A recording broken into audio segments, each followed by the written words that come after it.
ఉమ్మడి మెదక్ జిల్లాలో ఈరోజు ప్రధాన వార్తలు ఈ విధంగా ఉన్నాయి. సిద్దిపేట జిల్లా వార్తలు వచ్చేసరికి సిద్దిపేట జిల్లాలోని గజ్వేల్ నియోజకవర్గ రైతులు యూరియా కొరతకు నిరసనగా పెద్ద ఎత్తున గలం విప్పారు. బీఆర్ఎస్ పార్టీ ఆధ్వర్యంలో ఈరోజు రాజీవ్ రహదారిపై రిమ్మనగూడ వద్ద బీఆర్ఎస్ పార్టీ నాయకుడు మాజీ ఎఫ్డీసీ చైర్మన్ వంటేరు ప్రతాప్ రెడ్డి ఆధ్వర్యంలో భారీ ఎత్తున రోడ్డు దిగ్బంధం చేశారు, రాస్తారోకో చేశారు, ధర్నా చేశారు.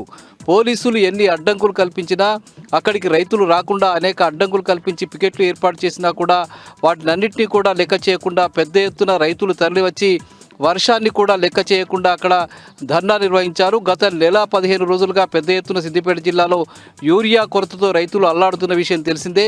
ప్రతి చోట ప్రతిరోజు ఏదో ఒక రోజు పెద్ద ఎత్తున ఇక్కడ యూరియా కోసం రైతులంతా కూడా బారులు తీరి నిలుచుంటున్నటువంటి పరిస్థితి అక్కడ ఆగ్రో కేంద్రాల వద్ద, పిఏసిఎస్ల వద్ద, యూరియా విక్రయ కేంద్రాల వద్ద కొనసాగుతున్న విషయం తెలిసిందే. ఇప్పటికే పలుమార్లు హరీష్ రావు అట్లాగే దుబ్బాక ఎమ్మెల్యే కొత్త ప్రభాకర్ రెడ్డి పలువురు కూడా పెద్ద ఎత్తున ఆందోళనలకు వాళ్ళు మద్దతు ఇచ్చినప్పటికీ కూడా రైతుల నుంచి సంపూర్ణ మద్దతు లభించినప్పటికీ కూడా ఎక్కడ కూడా ప్రభుత్వం స్పందించినటువంటి పరిస్థితి కనిపించలేదు. ఈ నేపథ్యంలో వంటేరు ప్రతాప్ రెడ్డి ఆధ్వర్యంలో ఈరోజు పెద్ద ఎత్తున బీఆర్ఎస్ పార్టీ అక్కడ రాస్తారోకోకు రోడ్డు దిగ్బంధానికి పిలుపునిచ్చింది. ఈ కార్యక్రమాన్ని విజయవంతం చేసింది. ఈ సందర్భంగా రైతులు పెద్ద ఎత్తున తరలివచ్చి సంఘీభావం ప్రకటించి తమ పోరాటానికి మద్దతు ఇచ్చారు. ఇక అక్కడ వంటేరు ప్రతాప్ రెడ్డి మాట్లాడుతూ రాష్ట్ర ప్రభుత్వం యూరియాను సప్లై చేయడంలో పూర్తిగా విఫలమైందని చెప్పి ఈ సందర్భంగా అన్నారు.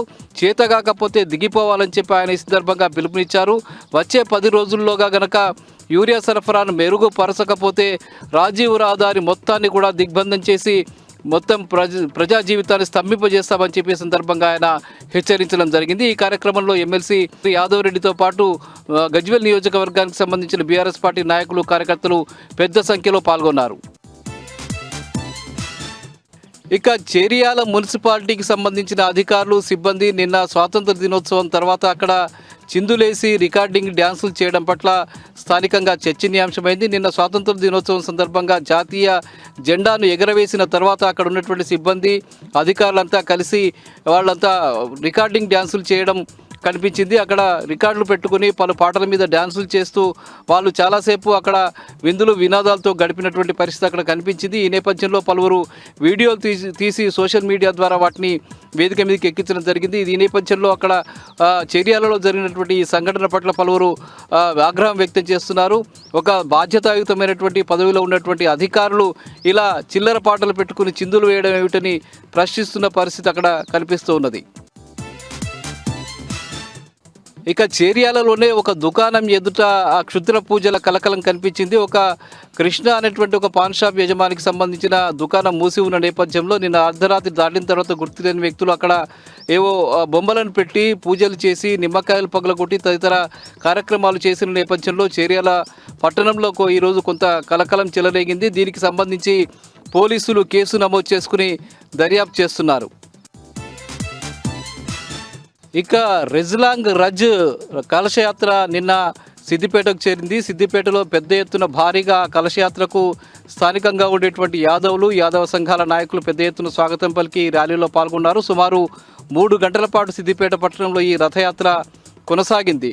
ఇండో చైనా యుద్ధ సమయంలో కాశ్మీర్ సమీపంలోని అత్యంత ఎత్తైనటువంటి ప్రాంతంలో ఉన్నటువంటి ఆ ప్రాంతంలో ఒక యాదవకు సంబంధించిన రెజిమెంటులో 114 మంది యాదవులు పెద్ద ఎత్తున చైనా సైన్యాన్ని అడ్డుకుని తమ ప్రాణాలను అర్పించి ఆ చైనా సైన్యాన్ని అడ్డుకుని ప్రాణాలు విడిచిన నేపథ్యంలో వారికి గుర్తింపుగా ఆర్మీ రెజిమెంట్ ఏర్పాటు చేస్తామని చెప్పి గతంలో భారత సైన్యం ప్రకటించింది. అయితే ఈ నేపథ్యంలో భారత సైన్యం ప్రకటించినటువంటి, భారత ఆర్మీ ప్రకటించినటువంటి ఇచ్చినటువంటి హామీని నిలబెట్టుకోవాలని చెప్పి వాళ్ళు అక్కడ ఈ కార్యక్రమాలు చేపట్టారు. ముఖ్యంగా దేశవ్యాప్తంగా ఈ యాత్ర కొనసాగుతుంది.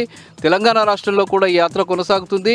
పెద్ద ఎత్తున అక్కడ జరిగినటువంటి ప్రాణత్యాగాలకు గుర్తుగా రెజిమెంట్ను ఏర్పాటు చేయాలని చెప్పి యాదవ సంఘాలన్నీ కూడా డిమాండ్ చేస్తున్నటువంటి పరిస్థితి కనిపిస్తుంది. భారత ఆర్మీ తక్షణమే అక్కడ రెజిమెంట్ ఏర్పాటు చేయాలని చెప్పి వాళ్ళు కోరుతూ ఉన్నారు.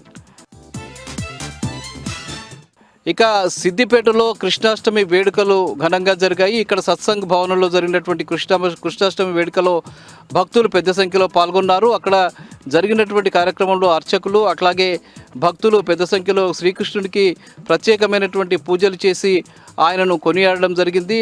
కృష్ణుడు చేసినటువంటి భగవద్గీతకు సంబంధించిన అంశాల మీద అక్కడ ప్రసంగాలు కూడా కొనసాగడం జరిగింది. ఇక సంగారెడ్డి జిల్లా గుమ్మడిదలలో 193 రోజు కూడా డంప్ యార్డుకు వ్యతిరేకంగా ఆందోళన కొనసాగింది. నల్లవెల్లి ప్యారానగర్ ప్రాంతానికి సంబంధించిన ప్రజలు ఈరోజు కూడా పెద్ద ఎత్తున నిరాహార దీక్షలు కొనసాగించారు. ఆ మండలానికి సంబంధించిన 13 గ్రామాలకు సంబంధించిన ప్రజలంతా కూడా డంప్ యార్డుకు వ్యతిరేకంగా 193 రోజులుగా పోరాటం చేస్తున్న విషయం తెలిసిందే. రేవంత్ రెడ్డి ప్రభుత్వం మొండి వైఖరి విడనాడి తక్షణమే ఆ డంప్ యార్డు ఏర్పాటు కోసం ఇచ్చినటువంటి జీవోను రద్దు చేయాలని చెప్పి వాళ్ళు డిమాండ్ చేస్తున్నారు. ఇక సంగారెడ్డిలో ఈరోజు కృష్ణాష్టమి వేడుకలు ఘనంగా జరిగాయి. అక్కడ గణేష్ నగర్లోని దేవాలయంలో కృష్ణాష్టమి జన్మదిన వేడుకల్ని పెద్ద ఎత్తున ఘనంగా నిర్వహించారు. ఈ కార్యక్రమంలో స్థానిక ఎమ్మెల్యే చింతా ప్రభాకర్తో పాటు పలువురు నాయకులు పాల్గొన్నారు. ఈ సందర్భంగా దేవాలయానికి పెద్ద ఎత్తున భక్తులు వచ్చి శ్రీకృష్ణ జన్మాష్టమి వేడుకల్లో పాల్గొన్నారు.